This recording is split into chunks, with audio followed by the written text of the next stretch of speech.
Muy buen día, buenas tardes, dependiendo de dónde se encuentre en este momento. Muchas gracias a Abel, muchas gracias a Nicola que me permiten exponer, ¿no?, el trabajo que se viene realizando, que en este caso no es forense. Nosotros todavía estamos en la posición arqueológica porque estamos encontrando los cadáveres, por decir de este modo, ¿no? Estamos realmente en un inicio, a gran diferencia de lo que ya viene realizando tanto Abel como Carlos y otros investigadores fuera del país, fuera de Perú. En este caso, a ver, me permite compartir pantalla. Lo que tenemos es un panorama general, no es muy puntual porque son obras sumamente inmensas las que se han venido encontrando, pero al menos nos dan un atisbo de lo que se ha venido desarrollando dentro de nuestra región. En primer lugar, un poco de contexto. eh, el nombre que le he podido dar es el de Academia Limensis en general, un poco de radiación filosófica, si tomamos en cuenta el espacio geográfico de lo que fue el virreinato del Perú en su momento. Y sería la región, ustedes ven más clara, sería el ámbito de alcance que tuvo en su momento la Academia Limensis, que tuvo como centro exactamente a la Universidad de San Marcos, actual Universidad de San Marcos, originalmente denominada sencillamente Universidad, el Estudio General en Lima, que tuvo su primer punto de trabajo propiamente en el convento dominico, ubicado en Lima, en el convento de Nuestra Señora del Rosario. Pues teniendo ese pequeño espacio inicial, un poco de contextualización, paso a indicar lo siguiente, ¿no? Que el traslado de la filosofía hacia América eh, se va a hacer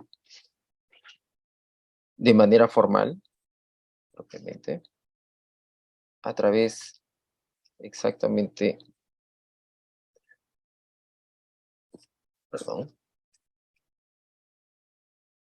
a través de la fundación exactamente del Estudio General, allá en 1551, en el recién creado Virreinato del Perú, que es en 1542. Hay un lapso de tiempo muy corto, pues, exactamente para establecer un centro de estudio. Se disputa, sí, actualmente sobre cuál fue la primera universidad, que no es tan relevante, pero sí es de importancia que vamos en paralelo junto con lo que se viene realizando en México, en el Virreinato de México, porque allí ya hay propiamente una producción filosófica que nos antecede. El nuevo foco que viene a ser la Universidad de Lima se convierte en un centro exactamente de propagación y de producción filosófica. Todo este conjunto que va a tener también a los colegios mayores, que va a tener a los seminarios, que va a tener a los noviciados, el conjunto total viene a ser lo que denomina la Academia Limensis. Ahora, destacan de estos, dentro de lo que todavía estamos encontrando, que el convento de San Francisco dentro de Lima va a ser un centro muy importante de producción. Ahí va a salir el primer texto propiamente impreso de filosofía, a cargo de Jerónimo de Valera, allá por 1610. Vamos a tener el Colegio Mayor de San Pablo, que sí, hasta la fecha sabemos que es el centro de mayor producción filosófica, al menos a nivel de manuscritos. Es el Noviciado de San Pablo, también ubicado dentro de Lima, y hay rastros que nos llevan hacia la ciudad del Cusco, donde tenemos el Colegio de San Antonio Abad, de donde va a salir también la obra filosófica de Juan de Espinosa Medrano, conocido dentro de nuestro país más por su actividad literaria que por su actividad filosófica. Esta nueva comunidad que se forma dentro de América va a ser recepcionada en su momento dentro de Europa, esta comunidad mucho mayor, una comunidad internacional, gracias a la recepción y discusión de su producción. No hay muchos vestigios, recién estoy encontrando algunos, porque de lo que se trata exactamente, como se mencionó, es que las ideas postuladas acá sean propiamente revisadas por sus pares dentro de Europa para hablar en sí de una comunidad mucho más amplia. Ahora bien, es en esta Facultad de Artes donde vamos a encontrar nosotros en sí el desarrollo filosófico y la producción filosófica en manos de los que conocemos son sus lectores, los catedráticos, a pesar de ser propiamente una facultad menor donde se está iniciando la vida universitaria, a diferencia de el ámbito de teología, que ya es propiamente un ámbito profesional realmente en sí. Acá en la Facultad de Artes es donde se están presentando el conjunto de temas a estudiarse, eh, que denominamos un corpus doctrinal. Acá está de por medio de una organización en un programa o plan de estudios que propiamente es el cursus Artium, y que va a constituir la base de los estudios propiamente profesionales, que son básicamente medicina, cánones y teología. El plan de estudio que va a tener la Universidad de Lima, actual Universidad de San Marcos, está tomado de la Universidad de Salamanca. Básicamente sí he podido constatar que es de la Constitución de 1561 que tuvo en Salamanca. Pero acá va a tener algunas reformulaciones, se van a recortar o se van a tomar otros autores de por medio para su exposición. Este plan va a establecer que los estudios se van a tener que dar en 3 años, que es la regla normal en cuanto a este tipo de estudios. El primer año que está propiamente dedicado al aprendizaje de las súmulas, la dialéctica o lógica durante el segundo año, y filosofía natural en el último año. El tercer año, como ya más o menos había mencionado Carlos, es muy similar. Los colegios y noviciados, junto con los seminarios, tienen un plan muy similar. No es idéntico, pero en general podemos decir que sí, se recogen las súmulas, se recoge la lógica para el primer año, filosofía natural para el segundo, física y metafísica para el tercer año. Ahora, nuestro conocimiento del corpus doctrinal preparado realmente era desconocido hasta hace muy poco, porque exactamente no habíamos tenido nosotros al alcance ninguno de los textos. Siempre se mencionaban que existieron personajes importantes, autores, pero nunca tuvimos propiamente el texto tal cual, hasta que el profesor José Carlos Bayón de la Universidad de San Marcos logró y se dedicó, ¿no?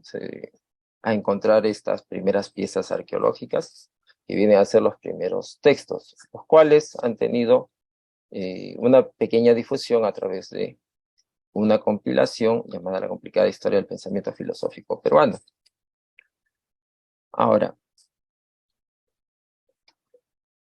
en el conjunto de obras que se ha podido rescatar, yo solamente tomo 3, porque son propiamente los que van a abordar el tema de la lógica. Es el caso del franciscano Jerónimo de Valera, ese es un impreso del año 1610, salido acá propiamente de Lima, mientras que tenemos por otra parte el curso filosófico del jesuita Ildefonso de Peñafiel, que en realidad llegó a culminar de escribirse allá por 1632, de acuerdo a lo que se ha podido dirimir, pero en realidad va a tener su publicación en la ciudad de León allá en 1653, es decir, que median más de 20 años realmente para su publicación. Y luego estamos de por medio con la lógica del diocesano Juan de Espinosa Medrano, que fue publicado en Roma ya por 1688.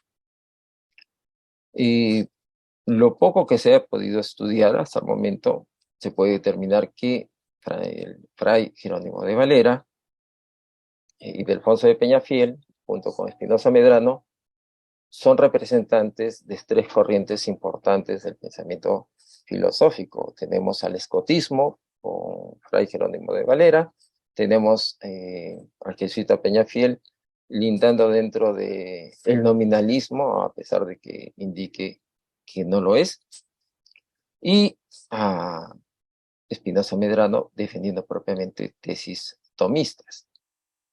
Ahora, es importante tener en cuenta acá parte del contexto europeo, porque durante los siglos XV y XVIII vamos a estar asistiendo exactamente a esta controversia, a esta pugna entre los estudia escolástica y los estudia humanitas. Un estudio ya dado por Eugenio Garín, en el cual exactamente están en contraposición, ¿no? Si lo queremos ver desde otro punto de vista, es la reforma y la contrarreforma de por medio. Tenemos también una manera de decir que es el pensamiento moderno que ya se está plasmando y tiene al principal defensor René Descartes, frente a lo que están realizando todavía estos autores en la línea plenamente escolástica en cuanto a su metodología de exposición. En estos estudios humanitas, ¿qué es lo que tenemos? En realidad es la tradición que se está abriendo desde París con Rodolfo Agrícola y con Pedro Ramos, cuyos cursos de artes propiamente son los que tienen mayor relevancia e impacto dentro de Francia, Alemania, Italia, Suiza y Holanda. Por otra parte, Walter Regmo nos informa también que el traspaso de lo que es la lógica hacia nuestras latitudes se puede decir que va a tener dos modelos propiamente.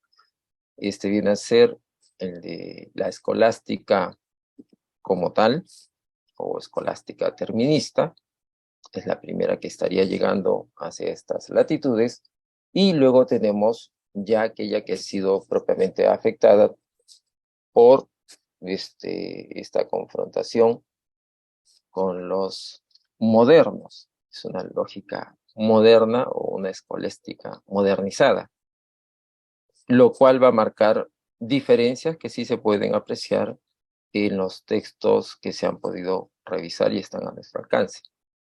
Y lo más relevante allí que se tiene, por ejemplo, es la estructura que está respondiendo al modelo comentatorio, que correspondería exactamente a esta primera fase. Vamos a tener citas literales, digamos, pequeños extractos, y luego viene un comentario propiamente. Ese es el caso del curso de arte de Fray Jerónimo de Valera, la cual, así, habiendo hecho el cotejo, tiene una gran similitud, digamos, estructural a lo realizado por Domingo de Soto o a la de Alonso de Veracruz allá en México. Es decir, ellos son los primeros autores que están propiamente aceptando esta crítica que se dio por parte de Rodolfo Agrícola y de todos los humanistas en decir que era una obra que correspondía a la lógica propiamente, era una obra muy tediosa, con un latín muy enfarragoso y con una escrupulosidad ya rayano en lo banal, el fútil. Y es por esto que hay reformas, propiamente la exposición, se van acortando, se toman los puntos más esenciales para pasar a su comentario. El segundo modelo, que es ya la lógica reformada, modernizada, tiende sí a simplificar exactamente el total del cuerpo doctrinal, se adjuntan unas cuantas secciones de algún otro autor, pero básicamente a lo que se pasa, es decir, se define esto o se toma esto de esta manera, pero nosotros planteamos la definición de otro modo. En este conjunto de disputas de presentar tesis, argumentos y contraargumentos. Pero pasando propiamente a hacer un paralelo de lo que es más relevante dentro de estos estudios, porque realmente eso es lo que desconocemos, qué es lo que se debatía propiamente, y siguiendo el lineamiento de lo que hay dentro de la lógica, vamos a tener nosotros el trabajo dentro de las súmulas, la dialéctica y los comentarios a los textos aristotélicos. En cuanto a las súmulas, nosotros tenemos en esta sección, conocida también como lógica parva, lógica menor, presentaba los comentarios a las súmulas lógicas de Pedro Hispano. De acuerdo a la Constitución de 1584 de la Universidad de San Marcos, se tenían que estudiar los términos y sus propiedades, las proposiciones, los exponibles, que vienen a ser las proposiciones compuestas, así como los silogismos. Se concluía la enseñanza de las súmulas con los predicables, es decir, lo que abarcaba a definir el género, la especie, la diferencia, lo propio y el accidente, junto con los predicamentos. Hablamos de las categorías aristotélicas de sustancia, cantidad, cualidad, relación, lugar, tiempo, posesión, acción y pasión. Pero ya desde la nueva interpretación que había quedado plasmada por Porfirio. En los hechos, porque eso es lo que está en los documentos, pero realmente en los impresos que tenemos a mano, que es lo que nos da cuenta, es que las súmulas en realidad estuvieron restringidas a abordar exclusivamente los términos, las proposiciones y los silogismos, todos considerados dentro de lo que se denominan las tres operaciones del intelecto: la simple aprehensión, el juicio y el raciocinio. En la lógica de Jerónimo de Valera nosotros encontramos que el tema de las súmulas en realidad no es tan importante, pues hace una exposición bastante breve, algo similar a lo que está realizando Espinosa Medrano. No son compendios excesivos, mientras que el de Ildefonso de Peñafiel sí es quien va a tener la mayor amplitud en cuanto a desarrollar el tema de las súmulas. Dentro de las súmulas, el tema que sí se muestra como importante en general para todos viene a ser el de las propiedades de los términos.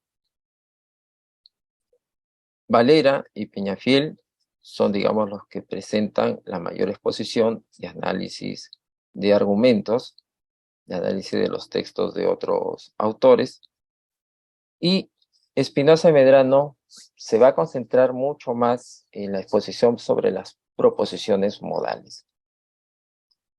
En general, estos tres autores sí van a, sin embargo, entre los tres autores, Peñafiel es el que va a destacar a realizar una exposición mucho más amplia en torno al silogismo, presentándonos cuál es su naturaleza, cuál es la materia del silogismo, las formas, así como las figuras y modos. Adicional a ello, Peñafiel también encontramos que algo singular, no sigue al pie de la letra lo estipulado ya en la Ratio Studiorum, que viene a ser el programa de enseñanza de los jesuitas, el cual indica que la enseñanza exactamente de la lógica tiene que ir siguiendo a lo ya estipulado por Francisco de Toledo y a Pedro da Fonseca. Mientras que lo que encontramos exactamente en el texto es que él está contendiendo propiamente contra estos autores y otros adicionales. Es decir, no está siguiendo la línea planteada originalmente.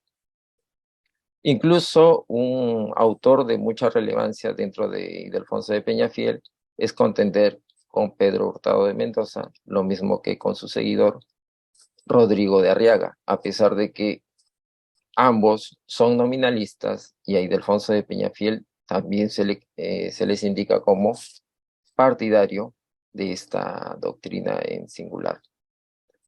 En cuanto a la dialéctica o lógica mayor, de acuerdo con lo establecido por la universidad, esta estaba dedicada a explorar los textos aristotélicos de Interpretazione, analíticos primeros y analíticos segundos. Y es aquí donde se hace notorio que se han dejado de lado los comentarios a los tópicos y a las refutaciones sofísticas que estaban plasmadas en la Constitución de la Universidad de Salamanca, de la cual se supone hay una copia para poder realizar las enseñanzas dentro de la universidad acá en Lima. Sin embargo, la dialéctica o lógica mayor, conforme a los textos que están a nuestro alcance, recogió principalmente los comentarios de Porfirio Aristóteles, es decir, que se está abordando propiamente la problemática de determinar qué es la dialéctica, qué es la lógica, abordar el problema de los universales, los predicables y los predicamentos. Y hay un caso particular en el cual se adiciona el tema de los entes de razón, que este es propiamente dado en el curso por Jerónimo de Valera. Peñafiel también cuenta con un tratado semejante, pero no lo está plasmando dentro de este primer año de estudios, sino que lo va a remitir a una obra para estudios posteriores, estudios teológicos, donde allí sí se explaya propiamente sobre esta temática del ente de razón.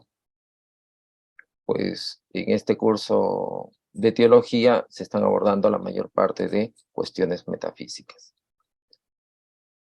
Sin duda va a ser el jesuita Ildefonso de Peñafiel quien se centra mucho más en todos los temas de lógica. ¿Por qué? Porque el voluminoso texto que él tiene, más de 700 folios, él le dedica 120 a esta sección.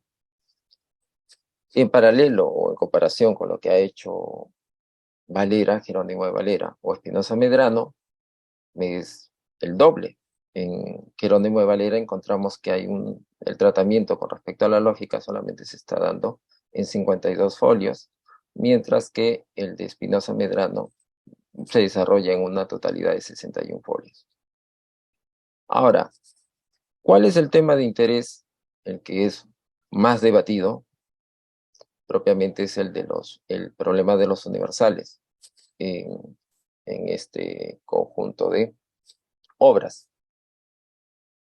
Pero vamos a ver primero lo que corresponde a los otros tópicos que se tienen que revisar dentro de esta sección. Para Valera y Espinosa Medrano, no es un tema complejo el dilucidar acerca de lo que es la lógica. Sin embargo, para Peñafiel, sí es necesario poner un énfasis mayor en hacer un análisis amplio para determinar el estatuto que tiene, si es una ciencia especulativa o es una ciencia práctica, discutiendo con profundidad en torno al objeto formal de la lógica. En cuanto al tema de los... 5 minutos. Ya, ok. En cuanto al tema de los predicables, vamos a tener que va a ser Espinosa Medrano quien genera una exposición mucho más amplia, principalmente en cuanto a lo que es el género, mientras que Jerónimo de Valera y Ildefonso de Peñafiel van a hacer una exposición mucho más amplia en cuanto a la diferencia. En cuanto al tratado de los predicamentos, Valera y Medrano son los únicos que abordan directamente, lo abordan directamente en el curso de artes, porque Peñafiel lo hace en su tratado teológico también con una amplitud bastante grande de 170 folios. En Valera se ha encontrado que existe una exposición previa en cuanto a los términos, y en Espinosa Medrano hay una inserción de un breve tratado sobre el ente. Se puede considerar como tema de mayor relevancia al concerniente al predicamento de la relación en los tres autores, seguido con el tema del predicamento de la cantidad.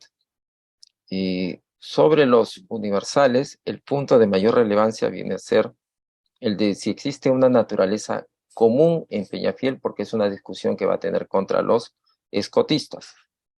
El segundo ámbito de mayor importancia viene a ser en sí sobre la universalidad formal. Y sobre los comentarios a los textos de Aristóteles, vamos a tener en sí que solamente es Ildefonso de Peñafiel quien nos va a proporcionar un comentario al Hermeneidas y a los analíticos primeros y analíticos, perdón, solamente a los analíticos segundos, porque a los analíticos primeros no los hay. Tanto Espinosa Medrano como Jerónimo de Valera no van a realizar exposiciones a los textos aristotélicos. Acá, y ya para concluir, lo que podemos destacar es lo siguiente, que de un lado hay una reformulación parcial de lo que se estaba estudiando dentro de Salamanca, se supone que estamos asumiendo el modelo copiado desde esta principal universidad dentro de Europa. Y por otra, es que hay un debate interno dentro de nuestra propia comunidad filosófica, porque Spinoza Medrano, que es el posterior, indica tanto sobre las posiciones de Ildefonso de Peñafiel como de Jerónimo de Valera, y estos a su vez hacen referencia a la producción filosófica de México a través de Alonso de la Veracruz y Antonio Rubio, sin descuidar también la producción filosófica prácticamente actual de su momento, que viene dado con Domingo de Soto, pero principalmente con Pedro Hurtado de Mendoza y Rodrigo de Arriaga, porque es una pugna por contrarrestar el avance del nominalismo. Esto es lo singular. He podido detectar también en su momento que las voces de estos filósofos, al menos el de Ildefonso de Peñafiel, sí tiene réplica dentro de algunos jesuitas en España, en Alemania y en Praga, lo cual significa que sí hay un impacto real de lo propuesto desde estas latitudes hacia el ámbito externo, hacia el ámbito internacional. Eso para redondear la idea. Gracias.